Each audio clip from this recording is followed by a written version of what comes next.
ನಮಸ್ಕಾರ. ರಿವ್ಯೂ ಚಾನೆಲ್ಗೆ ಸ್ವಾಗತ. ನಾನು ಸೌಖ್ಯ ಗಾಂವ್ಕರ್. ಇದು ಕರ್ನಾಟಕ ಕಾಂಗ್ರೆಸ್ಗೆ ಸಂಬಂಧಪಟ್ಟ ಬಿಗ್ ಎಕ್ಸ್ಕ್ಲೂಸಿವ್ ನ್ಯೂಸ್ ರಿವ್ಯೂ ನಿಮ್ಮ ಮುಂದೆ ಇಡ್ತಾ ಇದೆ. ಪ್ರಿಯಾಂಕ್ ಖರ್ಗೆ ಡೆಲ್ಲಿ ಪ್ರಯಾಣದ ಅಸಲಿ ಸೀಕ್ರೆಟ್ ಏನು? ಡಿ.ಕೆ. ಶಿವಕುಮಾರ್ ಫಾರ್ಮುಲಾ ವರ್ಕೌಟ್ ಆಗೇ ಬಿಡ್ತಾ? ರಾಹುಲ್ ಗಾಂಧಿ ಎದುರಿರುವ 3 ಆಪ್ಷನ್ಸ್ ಎಲ್ಲರನ್ನೂ ಬಿಟ್ಟು ಪ್ರಿಯಾಂಕ್ ಖರ್ಗೆ ಅವರನ್ನೇ ಕರೆಸಿದ್ಯಾಕೆ ರಾಹುಲ್ ಗಾಂಧಿ? ಅದು ಕೂಡ 1.5 ಗಂಟೆ ಮಾತುಕತೆ.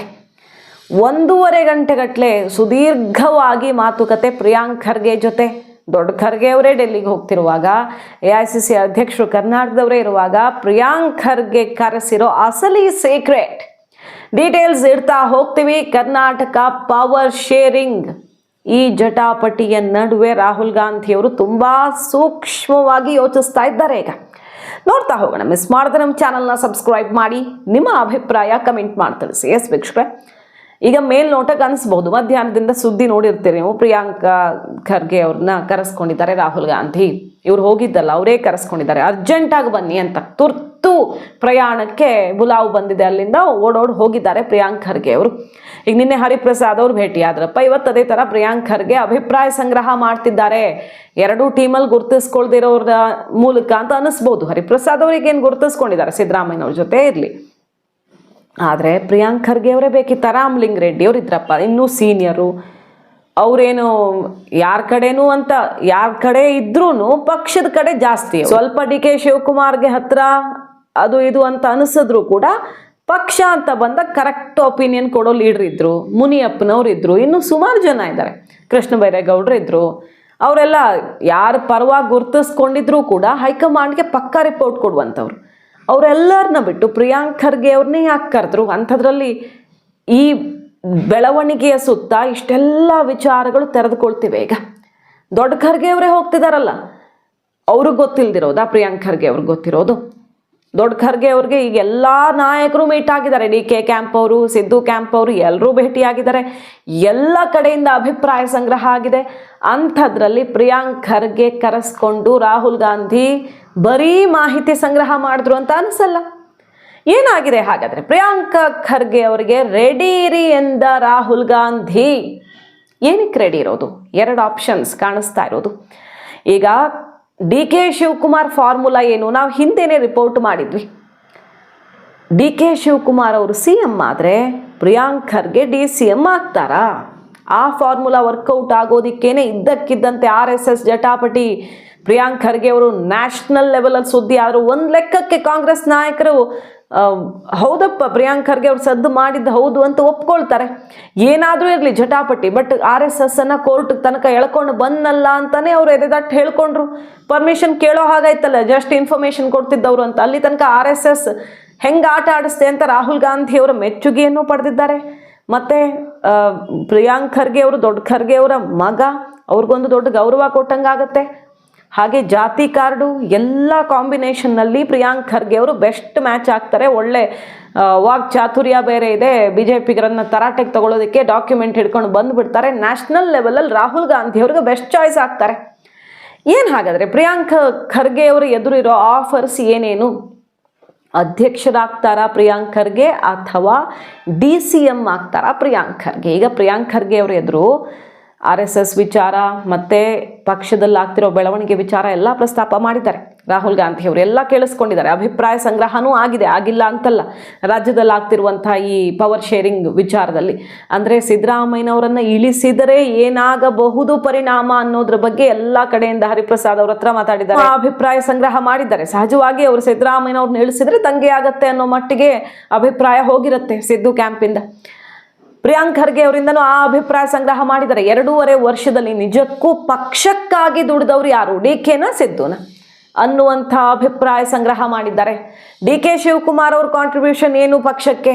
2.5 ವರ್ಷದಲ್ಲಿ ತಮ್ಮ ಅಧಿಕಾರ, ತನಗೆ ಕುರ್ಚಿ ಅಂತ ಅಷ್ಟೇ ಯೋಚನೆ ಮಾಡಿದವರು ಯಾರು ಅಂದರೆ ಇವರಿಬ್ಬರೇ ಅಲ್ಲ, ಮಿನಿಸ್ಟ್ರುಗಳೆಲ್ಲ ಆಗಿರಬಹುದು. ಕೆಲವರು ಮಿನಿಸ್ಟ್ರು ಹೆಸರು ಕೆಡಿಸ್ಕೊಂಡಿದ್ದಾರೆ, ಪಕ್ಷಕ್ಕೆ ಡ್ಯಾಮೇಜ್ ಮಾಡಿದ್ದಾರೆ. ಮತ್ತು ತಮ್ಮದಾಯಿತು, ತಮ್ಮ ಅಧಿಕಾರ ಆಯಿತು ಅಂತ ಉಳ್ಕೊಂಡವರು ಕೆಲವರು ಇರ್ತಾರೆ. ಪಕ್ಷಕ್ಕೋಸ್ಕರ ದುಡಿದವ್ರು ಕೆಲವರು ಇರ್ತಾರೆ. ಅಂಥವ್ರು ಎಲ್ಲರ ಬಗ್ಗೆ ಅಭಿಪ್ರಾಯವನ್ನು ರಾಹುಲ್ ಗಾಂಧಿ ಅವರು ಪ್ರಿಯಾಂಕ್ ಖರ್ಗೆ ಅವ್ರ ಮೂಲಕ ಅಂದರೆ ಪಕ್ಷದ ಹಿಡಿತ ಇವ್ರಿಗೆ ಎಷ್ಟಿದೆ, ಪಕ್ಷದ ಆಗು ಹೋಗು ಒಳ ಹೊರಗೆ ಎಷ್ಟು ಚೆನ್ನಾಗಿ ಗೊತ್ತಿದೆ ಅನ್ನುವಂಥ ರಿಪೋರ್ಟು ಆಗಿದೆ ಅದು ಪ್ರಿಯಾಂಕ್ ಖರ್ಗೆ ಅವರ ಮೂಲಕ.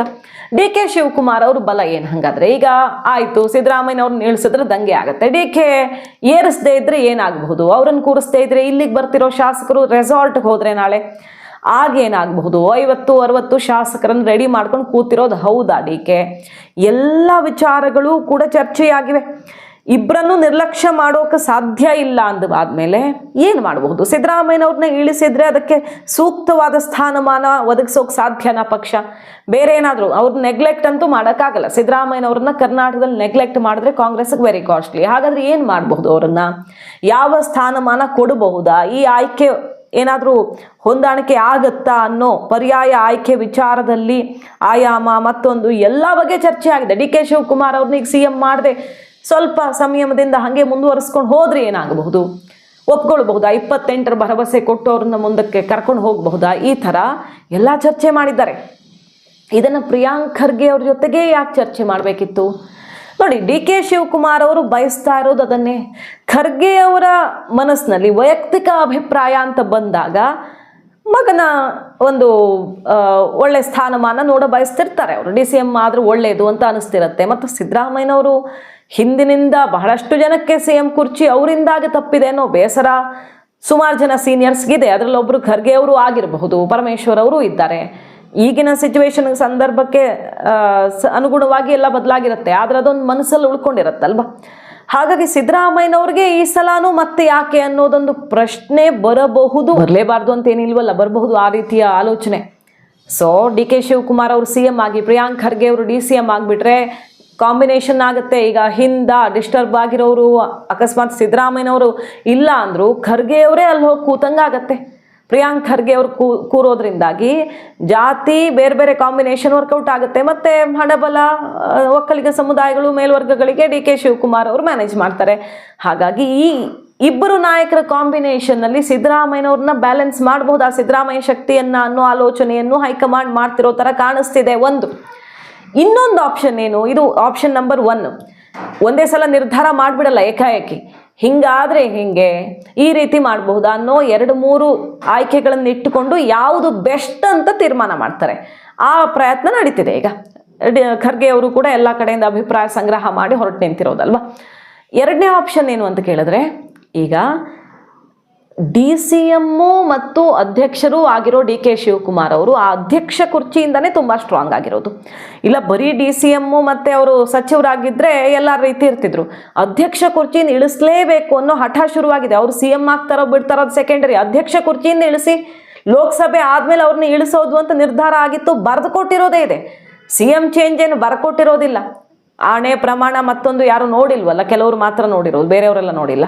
ಬಟ್ 24ರ ಚುನಾವಣೆ ಆದ್ಮೇಲೆ DK ಇಳಿಸ್ತೀವಿ ಅಂತ ಬರ್ಕೊಟ್ಟಿರೋದೇ ಇದೆ ಅಂತಲ್ವಾ ಸಿದ್ದು ಕ್ಯಾಂಪ್ ಹೇಳ್ತಿರೋದು. ಡಿ ಕೆ ಶಿವಕುಮಾರ್ ಅವರು CM ಕುರ್ಚಿ ಹಠ ಹಿಡಿಯೋದಕ್ಕೆ ಅದು ಒಂದು ಪ್ರಮುಖವಾದ ಕಾರಣ. ಹೆಚ್ಚು ಕಡಿಮೆ ಆದರೆ ನಾಳೆ ಸಿಗದೇ ಇಲ್ಲಪ್ಪ CM ಕುರ್ಚಿ ಅಂದರೆ ಇರೋ ಪವರನ್ನಂತೂ ಬಿಟ್ಕೊಡೋಕ್ಕಾಗಲ್ವಲ್ಲ. ತನಗೆ ತಾಕತ್ತೇನು ಅಂತ ತೋರಿಸಿದ್ರೆ ಇರೋದನ್ನಂತೂ ಯಾರೂ ಟಚ್ ಮಾಡೋಕ್ಕೆ ಬರಲ್ಲ ಅಂತ. ಈಗ ಫಾರ್ಮುಲಾ ರಾಹುಲ್ ಗಾಂಧಿ ಅವ್ರಿಗೆ ಈ ರೀತಿ ಹೊಳಿಬಹುದು. ಆಯಿತು, ಅಧ್ಯಕ್ಷರ ಅವಧಿ ಮುಗಿದಿದೆ. ಡಿ ಕೆ ಶಿವಕುಮಾರ್ ಅವರು ಮೊನ್ನೆ ಓಪನ್ ಆಗಿ ಹೇಳಿದ್ರಲ್ಲ, ಈ ಮಾರ್ಚಿಗೆ ನಾನು ಬಿಟ್ಕೊಡ್ತೀನಿ, ಹೊಸಬ್ರಿಗೆ ಅವಕಾಶ ಆಗತ್ತೆ ಅಂತ ಹೇಳಿದ್ರು DK. ಸೊ ಅಧ್ಯಕ್ಷ ಕುರ್ಚಿಯಲ್ಲಿ ಪ್ರಿಯಾಂಕ್ ಖರ್ಗೆ ಅವರನ್ನು ಕೂರಿಸ್ಬಿಟ್ರೆ ಆಗ ಯಾರೂ ಮಾತಾಡೋಕ್ಕಾಗಲ್ಲ. ಸತೀಶ್ ಜಾರಕಿಹೊಳಿನೂ ಮಾತಾಡೋಕ್ಕಾಗಲ್ಲ. DKಗೂ ಕೂಡ ಪ್ರತಿಷ್ಠೆಗೆ ಪೆಟ್ಟು ಬಿದ್ದಂಗಾಗಲ್ಲ. ಈಗ ಸತೀಶ್ ಜಾರಕಿಹೊಳಿ ತಂದು ಕೂರಿಸ್ಬಿಟ್ರೆ DK ಸಿಡ್ದೆದ್ದು ಏನು ಬೇಕಾದರೂ ಮಾಡಬಹುದು. ಮತ್ತು ಅವರು DK ಸುರೇಶ್ ಕೊಡಿ ಅಂತ ಕೇಳ್ತಾ ಇರ್ತಾರೆ, ಅದನ್ನು ಒಪ್ಕೊಂಡ್ರೆ ಸಿದ್ದು ಬಣ ಸಿಡ್ದೇಳತ್ತೆ. ಸೊ ಏನು ಮಾಡಿದ್ರು ಕಷ್ಟ. ಒಬ್ಬರಲ್ಲ ಇನ್ನೊಬ್ಬರ ಈಗೋ ಹರ್ಟ್ ಆಗಿಬಿಡುತ್ತೆ, ಅದು ಪಕ್ಷನೇ ಶೇಕ್ ಮಾಡೋ ಮಟ್ಟಿಗೆ ಹೋಗ್ಬಿಡ್ಬೋದು. ಹಾಗಾಗಿ ಪ್ರಿಯಾಂಕ್ ಖರ್ಗೆ ಅವ್ರನ್ನ ತಂದು ಕೂರಿಸಿದ್ರೆ ಖರ್ಗೆ ಅವ್ರನ್ನ ಎದುರು ಹಾಕ್ಕೊಳ್ಳಲ್ಲ ಯಾರು ಕೂಡ, ಯಾರು ತುಟಿಕ್ ಪಿಟಿಕ್ ಅನ್ನಲ್ಲ. ಹಾಗಾಗಿ ಪ್ರಿಯಾಂಕ್ ಖರ್ಗೆ ಅವರನ್ನ ಅಧ್ಯಕ್ಷರನ್ನಾಗಿ ಮಾಡೋದು, CM DCM ಯಥಾಸ್ಥಿತಿಯಲ್ಲಿ ಸ್ವಲ್ಪ ದಿನ ಮುಂದುವರಿಸೋದು, ನೀವು ಸ್ವಲ್ಪ ತಾಳ್ಮೆಯಿಂದ ಇರಿ ಅಂತ ಹೆಂಗೋ ಮ್ಯಾನೇಜ್ ಮಾಡ್ಕೊಂಡು ಹೋಗೋದು, ಆಮೇಲೆ ನೋಡ್ಕೊಳ್ಳೋದು. ಅದು ಎರಡನೆಯ ಫಾರ್ಮುಲಾ. ಮೂರನೇ ಫಾರ್ಮುಲಾ ಏನು? ಹೆಂಗೋ ಮ್ಯಾನೇಜ್ ಮಾಡೋದು ಅಂದರೆ ಡಿ ಕೆ ಶಿವಕುಮಾರ್ ಅವ್ರು ಎಷ್ಟು ದಿನ ಸುಮ್ಮನೆ ಇರ್ತಾರೆ? 3 ತಿಂಗಳು 6 ತಿಂಗಳು ಸುಮ್ಮನಿರ್ಬೋದು ಹೆಚ್ಚಂದರೆ. ಆಯಿತು, 2 ವರ್ಷ ಆದರೂ CM ಆಗಿರ್ತೀನಿ ನಾನು, 3 ವರ್ಷನೇ ಸಿದ್ದರಾಮಯ್ಯನವ್ರು ಹಾಕ್ಕೊಳ್ಳಿ ಅಂತ ಇನ್ನೂ 6 ತಿಂಗಳು ಕಷ್ಟಪಟ್ಟು ಅವರನ್ನು ಸಮಾಧಾನ ಮಾಡ್ಕೊಂಡು ತಳ್ಬೋದು. ಆಮೇಲಂತೂ ಸುಮ್ಮನಿರಲ್ಲ. ಸುಮ್ಮನಾಗಿಸೋದಕ್ಕೆ ಫಾರ್ಮುಲಾ ನೋಡಿ, ಪ್ರಿಯಾಂಕ್ ಖರ್ಗೆ ಅವರು ಅಧ್ಯಕ್ಷರಾಗಿದ್ದಾರೆ. ಅವರ ಮತ್ತು ನಿಮ್ಮ ನೇತೃತ್ವದಲ್ಲಿ 28 ಚುನಾವಣೆಗೆ ಹೋಗೋಣ. ಸಿದ್ದರಾಮಯ್ಯನವ್ರು ಆಗ ಸೀನಲ್ಲಿರಲ್ಲ, ನೀವಿಬ್ಬರು ಎಲೆಕ್ಷನ್ ನಡೆಸಿ. ಪ್ರಿಯಾಂಕ್ ಖರ್ಗೆ ಅವರು ಅಧ್ಯಕ್ಷರಾಗಿದ್ದಾರೆ, ಅವರು DCM ಆಗಲಿ, ನೀವು CM ಆಗಲಿ. ಆಗ ಅಧ್ಯಕ್ಷ ಕುರ್ಚಿಯಲ್ಲಿ ಇರೋರು ತಾನೇ ಕ್ಲೇಮ್ ಮಾಡೋಕೆ ಅವಕಾಶ ಇರೋದು. ಸತೀಶ್ ಜಾರಕಿಹೊಳಿ ಇದ್ದಿದ್ರೆ ನಾನೇ CM ಅಂತಿದ್ರು. ಸತೀಶ್ ಜಾರಕಿಹೊಳಿ ಅಧ್ಯಕ್ಷ ಕುರ್ಚಿಯಲ್ಲೂ ಇರಲ್ಲ, ಮುಂಚೂಣಿಯಲ್ಲಿ ಇರೋದೇ ಇಲ್ವಲ್ಲ. ಬೇರೆ ಯಾರು ನಿಮ್ಗೆ ಕಾಂಪಿಟೇಷನ್ ಕೊಡಕ್ಕೆ ಬರಲ್ಲ.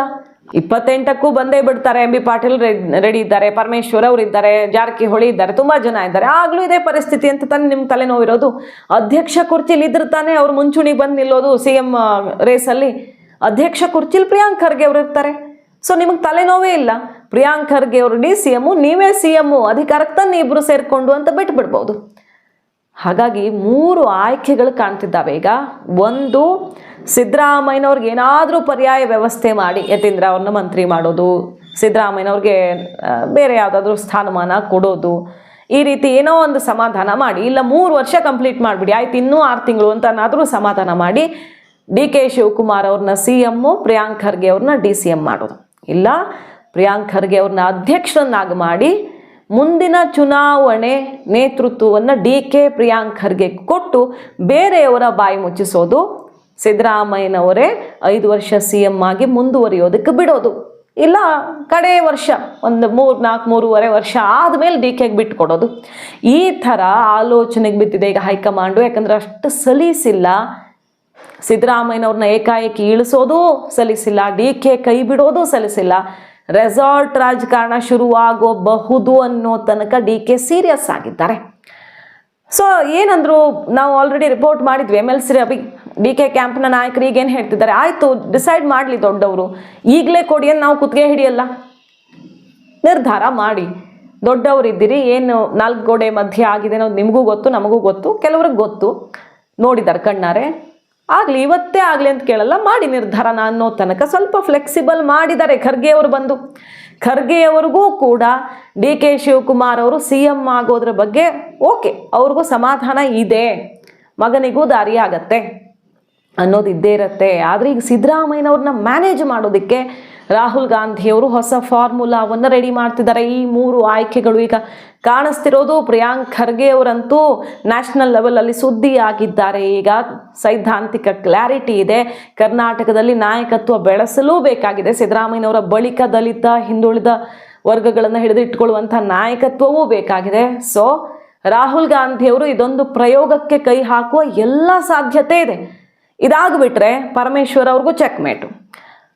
ಖರ್ಗೆ ಅವರೇ ಬಂದಂಗಾಯ್ತು, ಅವ್ರ ಮಗ ಬಂದ್ರೂ ಒಂದು ಅವರ ಲೆಕ್ಕಾಚಾರ ಆದಂಗೆ ಆಗುತ್ತಲ್ವ. ಹಾಗಾಗಿ ಪರಮೇಶ್ವರ್ ಅವರು ಮಾತಾಡೋಕ್ಕಾಗಲ್ಲ, ಸತೀಶ್ ಜಾರಕಿಹೊಳಿ ಮಾತಾಡೋಕ್ಕಾಗಲ್ಲ, ಸಿದ್ದರಾಮಯ್ಯನವರು ಮಾತಾಡೋಕ್ಕಾಗಲ್ಲ, DK ಈಗೋನೂ ಹರ್ಟ್ ಆಗಲ್ಲ. ಇಷ್ಟೆಲ್ಲ ಇವೆ. ಹಾಗಾಗಿ ಎಲ್ಲರನ್ನೂ ಬಿಟ್ಟು ಯಾಕೆ ಖರ್ಗೆ ಅವರನ್ನೇ ಕರೆಸ್ಕೊಂಡ್ರು, ಪ್ರಿಯಾಂಕ್ ಖರ್ಗೆ ಅವರನ್ನೇ ಅಂದರೆ ಇದೇ ರೀಸನ್ನು. ಪ್ರಿಯಾಂಕ್ ಖರ್ಗೆ ಅವರಿಗೆ ದೊಡ್ಡ ಹುದ್ದೆ 2ರೊಳಗೆ 1 ಸದ್ಯದಲ್ಲೇ ಸಿಗಬಹುದು. ಈ ಎಲ್ಲ ಡೆವಲಪ್ಮೆಂಟ್ಸು ಇವತ್ತೂ ಆಗಲ್ಲ, ನಾಳೆನೂ ಆಗಲ್ಲ, ಇನ್ನು 1 ವಾರಕ್ಕೂ ಆಗಿಬಿಡುತ್ತೆ ಅಂತಲ್ಲ, ಬಟ್ ಸದ್ಯದಲ್ಲೇ ಆಗತ್ತೆ. ಸದ್ಯದಲ್ಲೇ ಕೆಲವು ತಿಂಗಳುಗಳಲ್ಲಿ ಆಗಬಹುದು, 6 ತಿಂಗಳು ಡಿಲೇನೂ ಆಗಬಹುದು. ಒಟ್ಟಿನಲ್ಲಿ ಕೈಪಾಳ್ಯದಲ್ಲಿ ಬದಲಾವಣೆ ಯಾರು ಊಹಿಸದ ರೀತಿಯಲ್ಲಿಯೇ ಮಾಡಬೇಕಾಗಿದೆ ಈಗ ಸರ್ಕಾರ ಉಳಿಸ್ಕೊಳ್ಬೇಕು ಅಂದರೆ. ಮಾಹಿತಿ ಇಷ್ಟ ಆಗಿದ್ರೆ ಮಿಸ್ ಮಾಡಿದ್ರೆ ನಮ್ಮ ಚಾನಲ್ನ ಸಬ್ಸ್ಕ್ರೈಬ್ ಮಾಡಿ, ನಿಮ್ಮ ಅಭಿಪ್ರಾಯ ಕಮೆಂಟ್ ಮಾಡಿ ತಿಳಿಸಿ. Thank you.